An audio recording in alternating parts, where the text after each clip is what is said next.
Sir, मराठवाड्याच्या भूमीमध्ये आज ऐतिहासिक मोर्चा निघाला. या मोर्चाचं विश्लेषण आपल्याला करायचंय, कसं कराल? सर्वप्रथम आपल्या सर्वांना नमस्कार, जय मल्हार.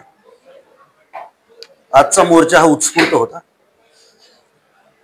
या मोर्चाच्या नियोजनामध्ये खरं तर आम्ही कमी पडलो, कारण इतका अभूतपूर्व प्रतिसाद मिळेल असं कुणालाही वाटलं नव्हतं. त्याचं कारण सांगतो.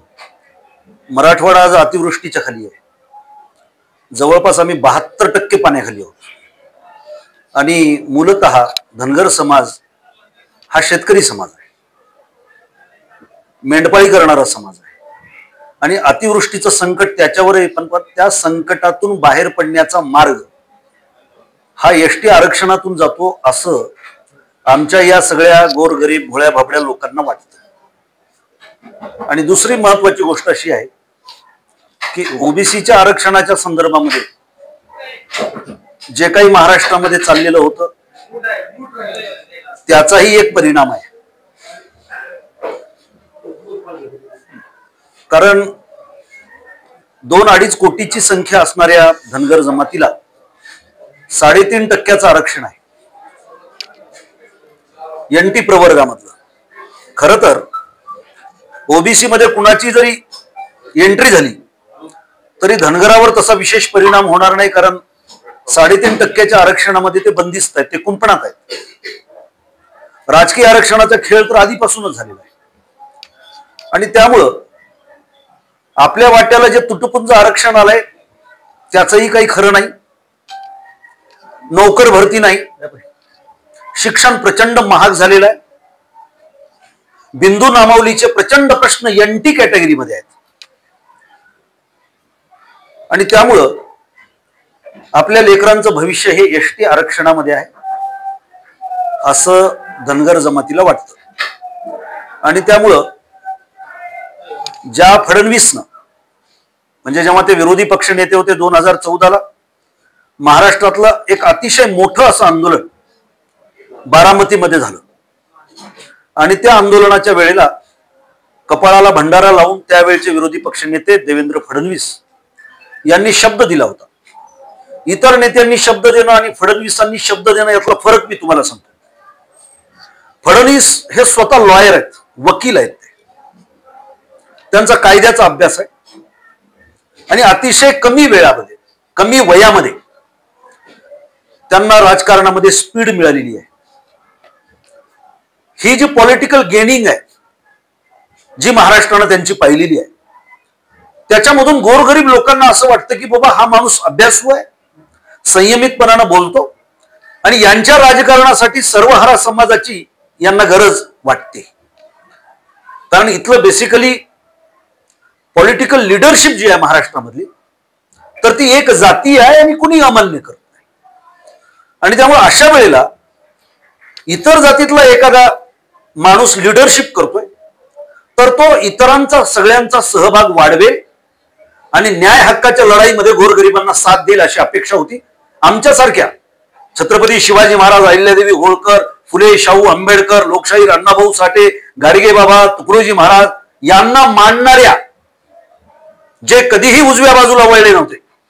आयुष्यामध्ये मी कधीही संघाच्या स्टेजवर गेलो नाही. माझ्या 3 पिढ्यापासून माझे आजोबा जे की स्वातंत्र्य सैनिक होते तेही समाजवादी विचाराचे होते आणि माझ्या कुटुंबामध्ये समाजवादी विचार आहे. परंतु लोकांचा इतका आक्रोश होता 2014ला की माझ्यासारख्या कार्यकर्त्यालाही वाटलं की आपल्याला ही प्रस्थापित व्यवस्था जर न्याय देत नसेल तर एक वेळेला यांना संधी द्यायला काही हरकत नाही.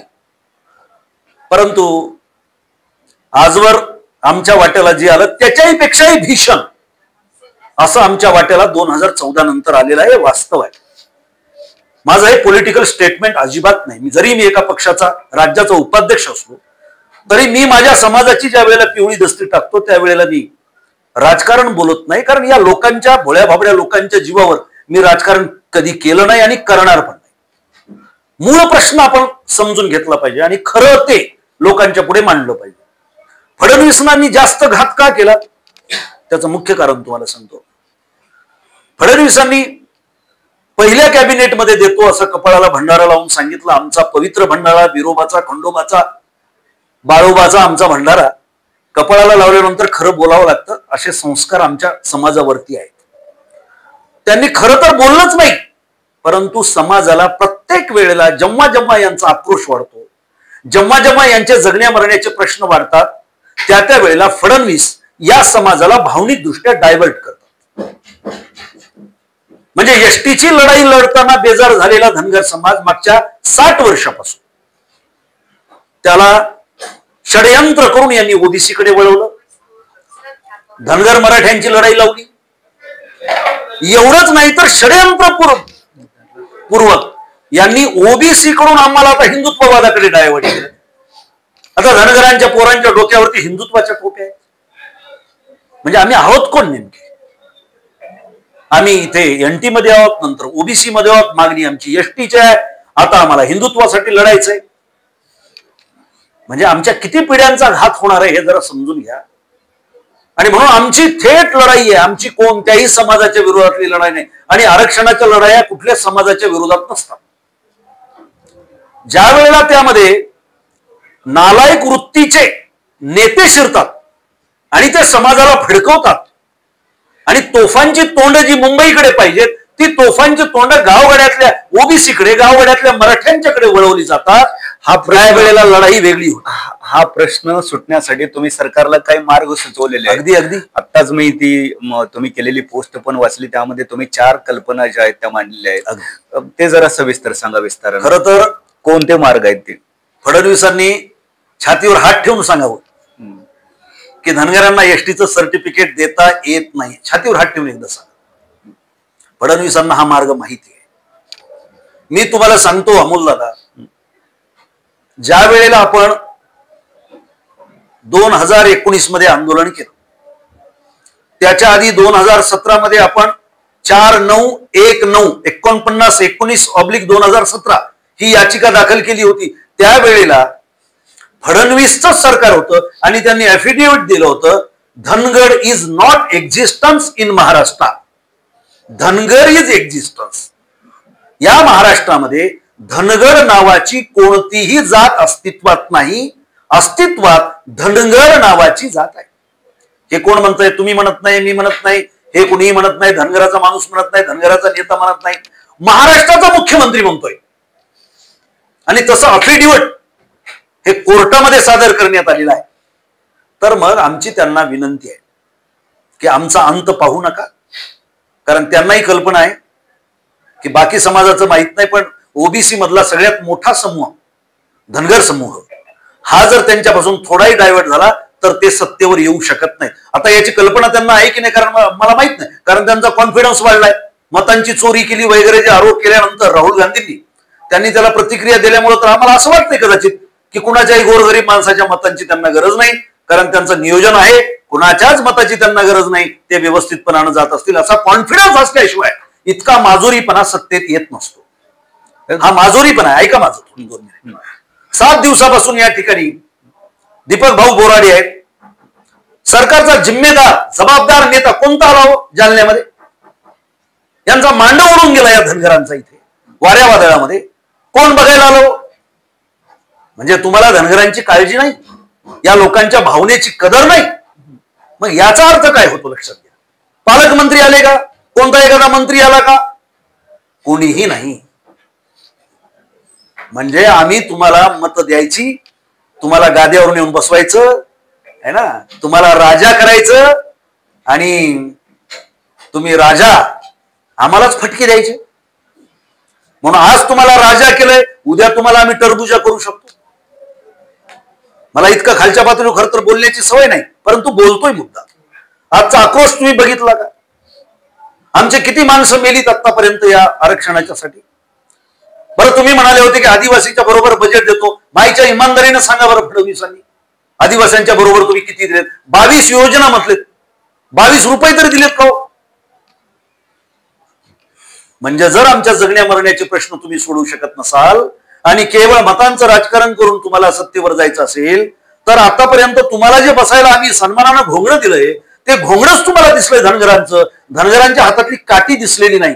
आणि म्हणून हा इशारा मोर्चा होता. तुम्ही जे 4 मार्ग सुचवलेत, ज्या मार्गाने आपल्याला एसटी आरक्षण मिळू शकतं, ते मार्ग सांगा.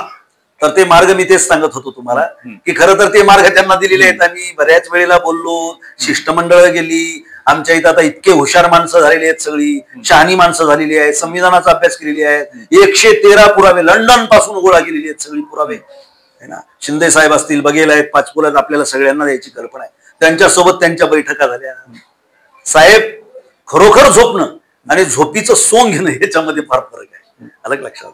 परंतु एक फडणवीसांनी लक्षात ठेवलं पाहिजे की तुम्ही जे झोपीचं सोंग घेताय ते धनगराच्या भोंगड्यावर घेताय. उद्या धनगर काठीनं टोचून तुम्हाला उठून ते त्याचं भोंगडं वापस घेऊ शकतो, म्हणून हा इशारा आहे. आणि तुम्ही जो अमोल दादा मला प्रश्न विचारलेला आहे त्याचं उत्तर देतो.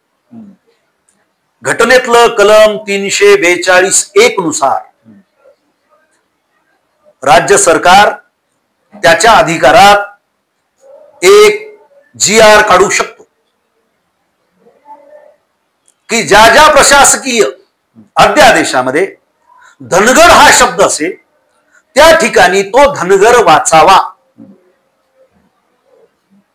याच्या संदर्भामध्ये कोणीही ऑब्जेक्शन घेऊ शकत नाही. हा पहिला भाग आहे. तुम्ही असा GR काढा. आता तुम्ही मराठा समाजाला हैदराबाद गॅझेटरचा आणि सातारा गॅझेटरचा आधार देऊन दिलाय ना. आम्ही तर संविधानाचा आधार देतोय तुम्हाला. तुम्हाला आमचं दुःख दिसत नाही का? म्हणजे आम्ही आक्रमक व्हावं आणि मग आम्ही काहीतरी वेडवाकडं करावं अशी तुमची इच्छा आहे का? खरं तर आजही आम्ही अतिशय शांततेने घेतलंय. बघा, आम्ही केलेली आव्हानं तुम्ही. पण समाजाच्या मनामधला आक्रोश काय आहे? फडणवीसांच्या कानापर्यंत जर गेला असताना शरबताचा ग्लास घेऊन आज फडणवीस हजर झाले असते तर त्यांची इज्जत धनगरांच्या नजरेमध्ये वाढली असते. फडणवीसांचं जे मुखवटा आहे सोबर सुसंस्कृत, हा मुखवटा तर आता गळून पडलेला आहे. आता ते घोंगडं जे आम्ही टाकलेलं आहे ते सुद्धा आम्ही ओढून घ्यायला सुरुवात केलेली आहे. फडणवीस साहेब, राजकारण बाजूला ठेवा. तुम्ही ज्या वेळेला तुमच्या एसीच्या गाड्यांचा ताफा घेऊन जाता त्यावेळेला डोंगर कपारीमध्ये रस्त्याच्या कडेला हजारो मेंढराचा जित्राब घेऊन ज्या वेळेला धनगराची पोरं चालत असतात, माय मावल्या माझ्या चालत असतात, त्यांच्याकडे बघून तुम्हाला असं वाटत नाही का की यांच्या आशीर्वादाने मी मुंबईच्या गादीवरती बसलेलो आहे? तुमच्यामध्ये माणसाचं रक्त आहे का नाही? हा माझा प्रश्न आहे. जाईल ही चीड आहे आमची, आणि जनतेची चीड, जनतेचा आक्रोश समजून घेण्यासाठी सरकारजवळ आईचं मन लागत असतं. ते तुमच्याकडे नाही. आम्हाला तुम्ही अभिवचनं दिली होती की आम्ही तुमच्या सख्या आईसारखे आहोत. अहो, तुम्ही आमची सावित्राई सुद्धा होऊ शकले नाही, हे वास्तव आहे. म्हणून 8वा दिवस आहे आज उपोषणाचा.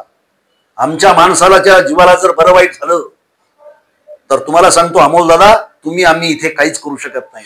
एका बाजूला सर तुमचा हा आक्रोश या ठिकाणी आज रस्त्यावरती पाहायला मिळाला, लाखोंच्या संख्येनं समाज बांधव रस्त्यावरती उतरले, आणि दुसऱ्या बाजूला आमशा पाडवी सारखा एक आमदार म्हणतो की धनगरांना एसटी आरक्षणात घुसू देणार नाही, आणि त्यामुळे त्यांचा कुठेतरी दबाव असल्यासारखं सरकार वागतंय.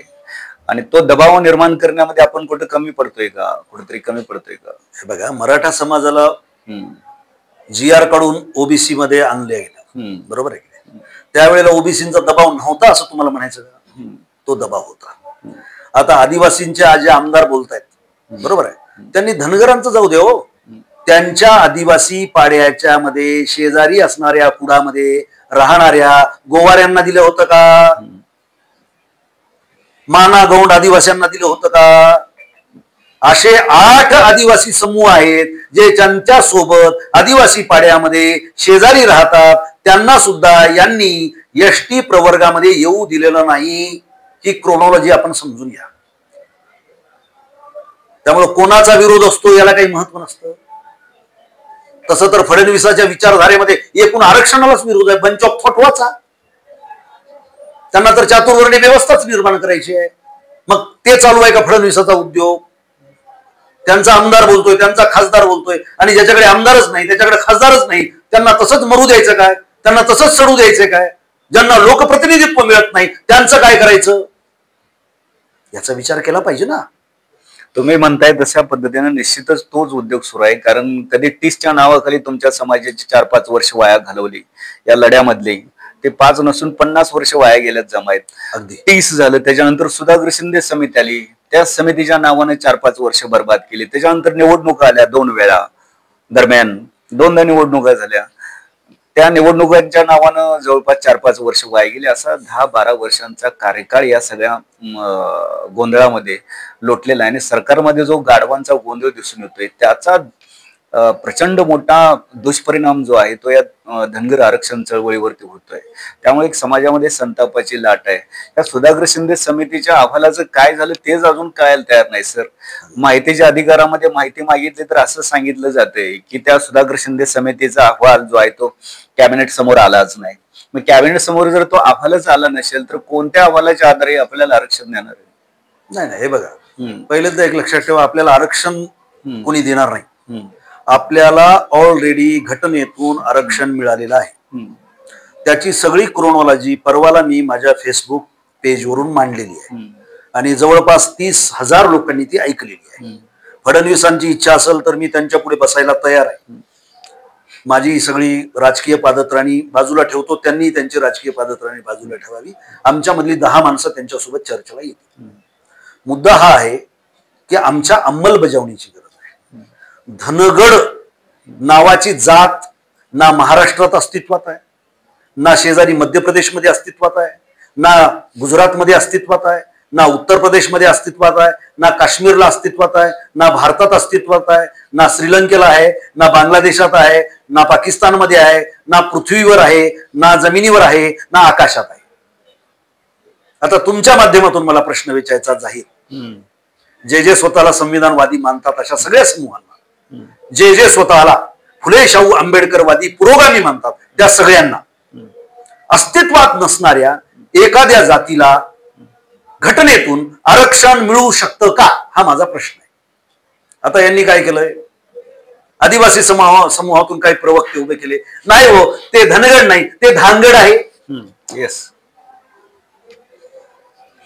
म्हणजे आधी धनगडची भानगड 60 वर्ष चालली आहे ना. आता धांगडचा धांगड धिंगाणा किती वर्ष चालतो काय माहिती. म्हणजे मग या वेळेला न्यायाच्या भूमिकेत कोण असलं पाहिजे? न्याय कुणाला करायचा आहे? सरकारला करायचा आहे. सरकारनं हे बघितलं पाहिजे, सरकारनं हे तपासलं पाहिजे. म्हणून काका कालेलकर आयोग याचे खंड आहे दुसरा, त्यातल्या 66व्या पानावरती धनगरांची नोंद स्टार देऊन केलेली आहे. अति दुर्बल मागास घटक. आणि मी सांगितलं तुम्हाला 113 पुरावे. स्वर्गातून देव जरी खाली आला तर तो सुद्धा अमान्य करणार नाही. म्हणजे बघा षडयंत्र काय होतंय. या फडणवीस सरकारने एका बाजूला ऍफिडेव्हिट दिलं, धनगड अस्तित्वात नाही, आणि बरोबर न्यायालयाच्या वेळेला धनगड एक कुटुंब संभाजीनगर मधलं ते उभं केलं आणि आमची याचिका डावलून लावली. हे आम्हाला कळत नाही, आतापर्यंत कळत नव्हतं. आम्ही म्हणत होतो आमचं काय नाही हो, रचड झालं रचड झालं. आता तर त्याची सगळी क्रॉनॉलॉजी आम्ही तुम्हाला देतोय, पुराव्यासहित देतोय. इंग्रजांच्या कालखंडामध्ये 1935 मध्ये ज्या वेळेला पहिल्यांदा जातींची सगळी यादी तयार करण्यात आली तेव्हापासूनचे आम्ही पुरावे देतोय. 1961 मधल्या जनगणनेचे पुरावे देतोय.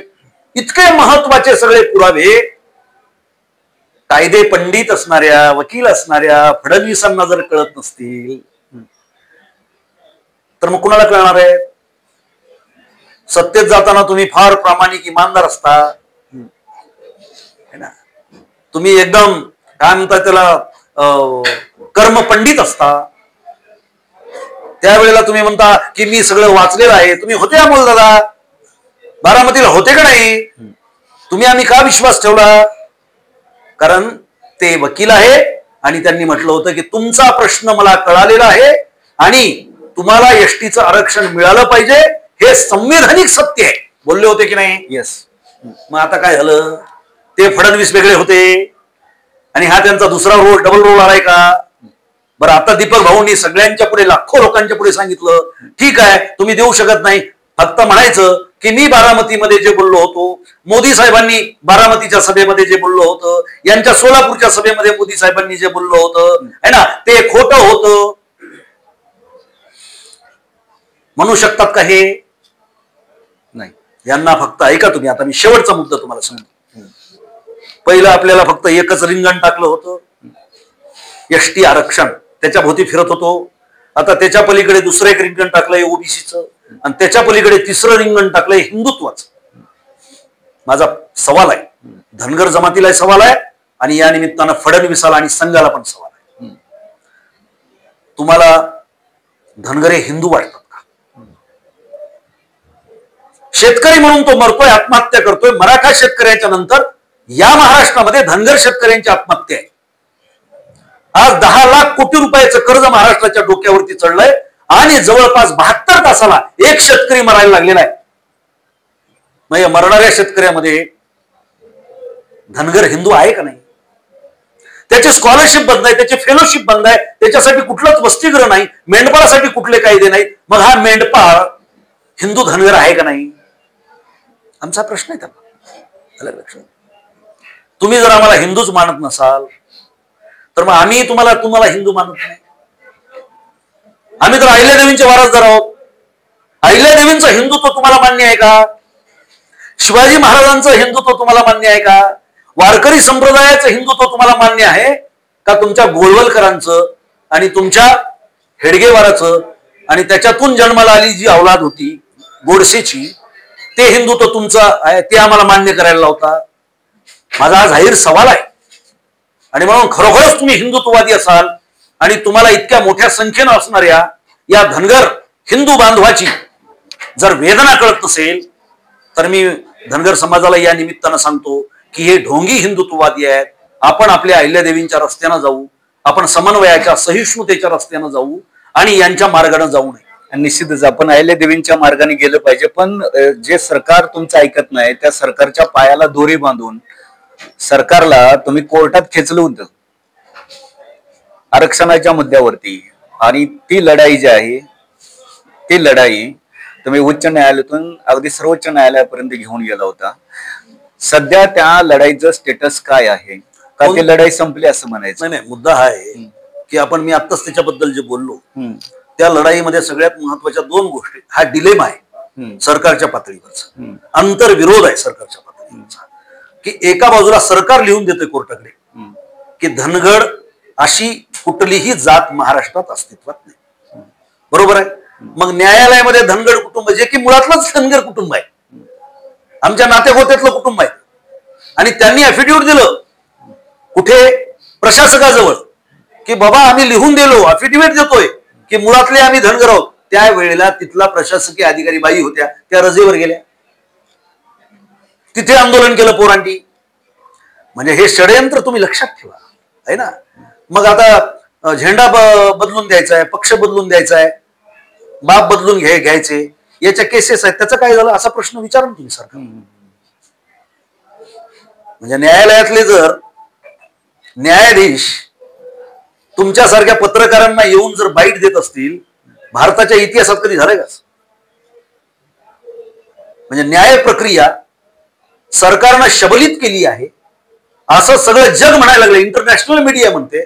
अशा वेळेला गोरगरीब धनगरांनी ₹2 जमा करून जी याचिका दाखल केली त्याचं काय होणार आहे याची कल्पना करा. तरी आम्ही करतोय सुप्रीम कोर्टामध्ये परत एकदा आम्ही रिटर्न याचिका दाखल केलेली आहे, ते होईल बरं का.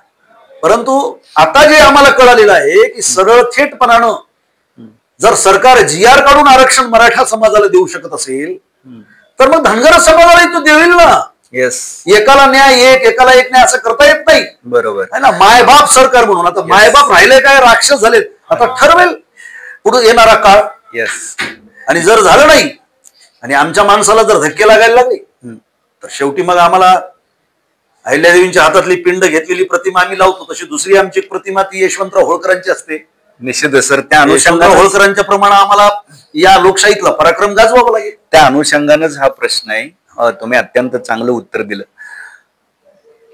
आज सरकार एका बाजूला पुण्यश्लोक लोकमाता राजमाता अहिल्यादेवी होळकर यांच्या जयंतीचं 300 वर्ष साजरं करते आणि त्या निमित्तानं उठता बसता पुण्यश्लोक लोकमाता राजमाता अहिल्यादेवी होळकर यांचं नाव घेते.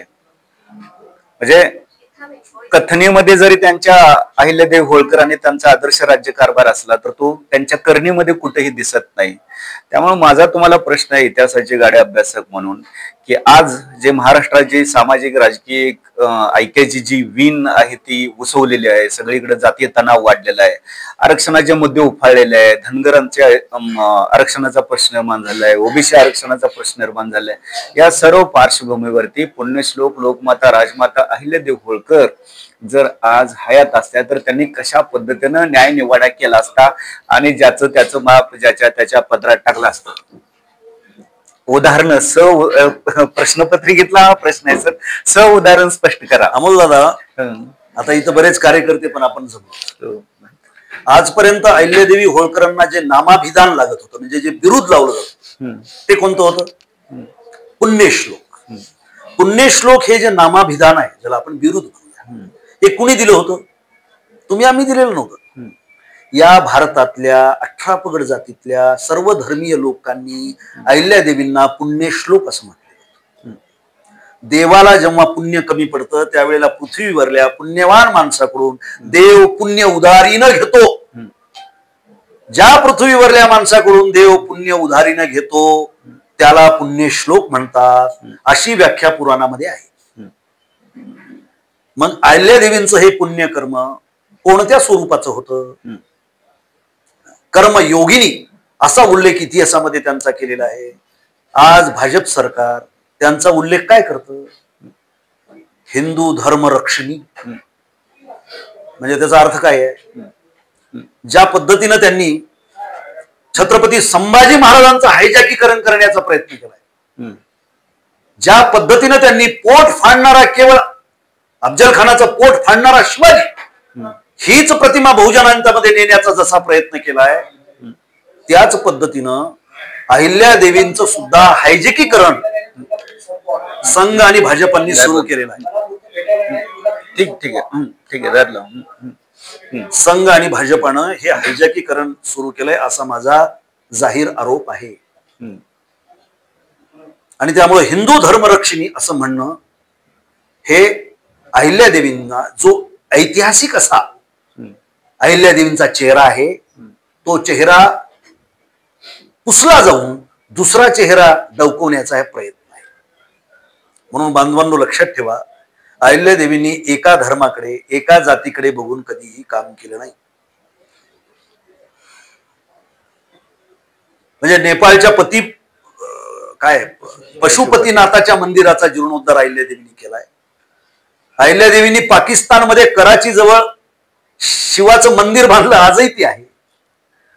पाकिस्तान नेपाळ पासून खाली कन्याकुमारी पर्यंत आजच्या फडणवीसच्या सरकारलाही जी कामं जमणार नाहीत लोक उपयोगी, ती कामं अहिल्यादेवींनी 18व्या शतकामध्ये केली. आणि त्यामुळं ब्रिटिश पार्लमेंटनं अहिल्यादेवींना 18व्या शतकातील जगातील सगळ्यात महान महिला शासक असं म्हटलं. आणि त्यामुळे जॉन बेली नावाच्या युरोपियन कवयित्रीनं अहिल्यादेवीवरती खंडकाव्य लिहिलं. जगातल्या लोकांना अहिल्यादेवींचं आकर्षण का वाटतं? तिने हिंदूचं रक्षण केलं म्हणून का? अरे मी हिंदू आहे आणि आमच्या एवढे हिंदू कुणीच नाही. त्याचं कारण हिंदूची प्रकृती काय आहे? हिंदूची प्रकृती गोडसेची प्रकृती नाही. हिंदूची प्रकृती ही गांधीची प्रकृती आहे. हिंदूची प्रकृती ही एक्स्ट्रीमिस्ट, अतिरेकी विचार करणाऱ्या धर्मांध लोकांसारखी नाही, तर ती अहिल्यादेवींसारखी आहे. छत्रपती शिवाजी महाराजांच्या सारखी ती प्रकृती आहे. आमच्या संत परंपरेनं ते सांगितलं, आम्हा न कळे ज्ञान, न कळे पुराण, वेदांचे वचन न कळे आम्हा, हे सांगितलं आहे ना. जर अहिल्यादेवी हिंदुत्वाचं रक्षण करणारी असती तर अहिल्यादेवींच्या राज्यकारभाराला या पेशव्यानं विरोध का केला? अहिल्यादेवींना पत्रामध्ये का लिहावं लागलं की या ब्राह्मणाने हरामखोरी आरंभिली आहे? का लिहावं लागलं? राघोबा दादा का चाल करून आले? होळकरशाही जप्त करण्याचा का प्रयत्न झाला? होळकरांचा सगळा कुटुंब कबिला मारून टाकण्यात का आला? पुण्याजवळ यशवंतराव होळकरांचे 2 भाऊ मारले. एक भाऊ छावणीत मारला, ज्याचं नाव द्वितीय मल्हारराव होळकर, आणि एक भाऊ हिटोजी होळकर, त्याला दुसऱ्या बयाजीराव पेशवानं शनिवार वाड्यापुढे हत्तीच्या पायाखाली का दिलं? आमचे प्रश्न आहे ते धनगरांच्या पोराचे. मग तुमचं हिंदुत्व पेशव्यांचं हिंदुत्व आहे? आणि म्हणून तुम्ही ते म्हणताय हिंदू धर्मरक्षणी. मग हिंदू धर्मरक्षणी असेल तर मग तुमचं हिंदुत्व आहे पेशव्यांचं हिंदुत्व आहे, अनाजी पंताचं हिंदुत्व आहे, हेडगेवाराचं हिंदुत्व आहे, बंच ऑफ थॉट नुसार तुमचं हिंदुत्व आहे. ते आमचं हिंदुत्व असू शकत नाही. आमच्या पूर्वजांना जर तुम्ही त्रास दिला असेल, आमच्या पूर्वजांच्या कत्तली जर केल्या असतील, तर तुम्ही कसले हिंदू आहात, हा माझा प्रश्न आहे. आणि त्यामुळे या देशाचं संविधान धर्मनिरपेक्षता याला पाया मानणारं संविधान आहे ना. आम्ही भारताचे लोक, इथून संविधानाचा प्रारंभ होतो. आम्ही असे सशक्त लोक आहोत, आम्ही आहोत ज्यामध्ये हिंदू, मुसलमान, ख्रिश्चन आणि सगळे 18 पगड जातीतले वेगवेगळ्या राज्यातले लोक आहेत. ही खरी संविधानाची ताकद आहे. परंतु हे तर संविधान जाळायला निघालेले लोक आहेत, संविधानाच्या विरोधामध्ये कृती करणारे लोक आहेत. यांना काहीच मान्य नाही. संविधानावर चालणाऱ्या सगळ्या लोकशाहीच्या संस्था यांनी हळूहळू नामशेष करायला सुरुवात केलेली आहे.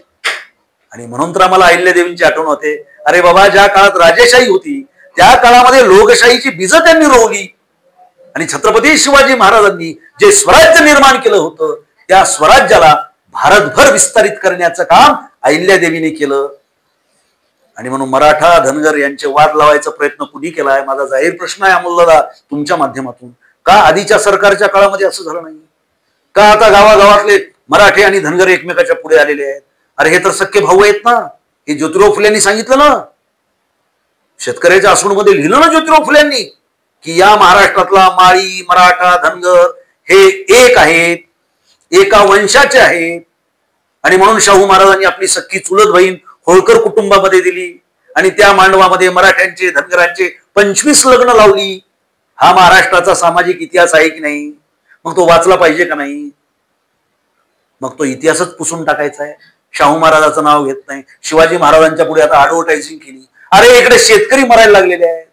मराठा समाजामधले जे वकील आहेत, आरक्षणाचे अभ्यासक आहेत, ते म्हणतायत या GR वर आरक्षण टिकू शकतंय की नाही, संभ्रमाची स्थिती आहे. आणि अशा वेळेला तुम्ही छत्रपती शिवाजी महाराजांच्या पुढे उभा टाकून देवा भाऊ अशी ऍडव्हर्टायझिंग करता आणि त्याच्यामध्ये करोडो रुपयाचा चुराडा करता. लाज वाटायला पाहिजे तुम्हाला मुख्यमंत्री म्हणून देवा भाऊ. शेतकरी आज आक्रोश करतोय हो. आज घरादारात पाणी, नाकात तोंडात पाणी, माणसं मेली येतो, हजारो जनावर मराठवाड्यातली मेली येतो. अहो हेलिकॉप्टर मधून तरी वरून गरगर गरगर फिरून गेला असता बरं वाटलं असतं. म्हणजे हे मरणारे कोण आहेत? हे मरणारे बांगलादेशातून आलेले लोक आहेत का? पाकिस्तान मधून आलेले लोक आहेत का? म्हणून हे सातत्यानं भंपकबाजी करतात. इतिहासामध्ये हे भंपकच होते. लोकशाही तर हे भंपकच आहे. भारताच्या स्वातंत्र्य लढ्यात हे कुठेच नव्हते. यांच्याकडे कोणतीच पॉलिटिकल फिलॉसॉफी नाही. माझा जाहीर प्रश्न आहे, यांची पॉलिटिकल फिलॉसॉफी कोणती? जसं कम्युनिस्टांची एक पॉलिटिकल फिलॉसॉफी आहे जी कार्ल मार्क्सने दिली, महात्मा गांधी, नेहरूंनी, सरदार वल्लभभाई पटेलनी, विनोबा भावेंनी एक पॉलिटिकल फिलॉसॉफी काँग्रेस पक्षाला दिली. मग तुमची पॉलिटिकल फिलॉसॉफी कोणती आहे असा प्रश्न विचारा, म्हणजे तुम्हाला याची उत्तरं मिळतील. आता काय झालंय, हे सतत टोकऱ्या देऊन देऊन यांनी इतके किडे सोडले की महाराष्ट्राची भूमी अशी भुसभुशीत करून ठेवली हो, है ना. जे सातत्यानं ते म्हणत असतात बघा की आपलं सोशल फॅब्रिक, सोशल फॅब्रिक. काय सोशल फॅब्रिक? म्हणजे तुम्हीच माती करायची आणि पुन्हा तुम्हीच जोऱ्यात म्हणायचं सोशल फॅब्रिक बिघडू देऊ नये. कशाला मग सोशल फॅब्रिक बिघडायचं नसेल कशाला पक्ष फोडता? 70,000 कोटी 25,000 कोटीचा शिखर बँकेचा घोटाळा अजित पवार मांडी घेऊन बसलाय तुम्ही आज. हे कळत नाही गोरगरीब जनताला, शेतकऱ्याच्या पोराला हे कळत नाही. पण काय आहे, बेरोजगारी वाढलेली आहे, आपले जगण्या मरण्याचे प्रश्न वाढलेले आहेत आणि त्यामुळं मग पोरं इकडे बघत नाही. चला बुवा जे चाललंय ते चाललंय. आणि म्हणून हा आक्रोश आहे. निमित्त आरक्षणाचा आहे, परंतु जगण्यामध्ये प्रचंड दाह निर्माण झालेला आहे आणि त्यामुळं हा सगळा प्रचंड मोठा जनसमुदाय आपल्याला पाहायला मिळालेला आहे अमोलदादा. आणि मराठवाड्याची भूमी आज खूप तापलेली, किती पाऊस पडू द्या पण भूमी मात्र खूप तापलेली आहे हो. माणसं अशी उड्या मारायला लागलेली आहेत, ल्ह्या करायला लागली आहे जनता आणि सरकार कुठेच ग्राउंडवर नाही हो, अशी परिस्थिती आहे. म्हणून हे दुःख या आरक्षणाच्या निमित्तानं तोंड फोडतंय, एवढंच मला या निमित्तानं बोलावं असं वाटतं. धन्यवाद भिंगे सर आमच्याशी बोलल्याबद्दल. तर भिंगे सरांनी सांगितलेलं आहे की धनगर एसटी आरक्षण लढाई जी आहे ते आज कोणत्या टप्प्यावरती आहे आणि सर्वोच्च न्यायालयामध्ये पुन्हा आपण याच प्रश्नावरती आणखीन एकदा पुनर्विचार याचिका दाखल केलेली आहे आणि न्यायालयीन लढाई तर सुरूच आहे, पण रस्त्यावरची लढाई देखील या ठिकाणी मोठ्या प्रमाणावरती सुरू आहे. पण त्याच वेळेस त्यांनी सभागृहातल्या लढाईबद्दल देखील खंत व्यक्त केली की त्या ठिकाणी कोण आवाज उठवत नाहीये. तर भिंगे सरांच्या या सर्व विचारांच्या अनुषंगाने समाजाने येणाऱ्या काळात विचार करावा आणि त्या दृष्टिकोनातून आपली पावलं उचलावीत अशी मी विनंती करतो आणि या ठिकाणी थांबतो. धन्यवाद. जय हिंद, जय महाराष्ट्र. धन्यवाद अर्जुन दादा आणि डॉक्टर यशपाल भिंगे सर.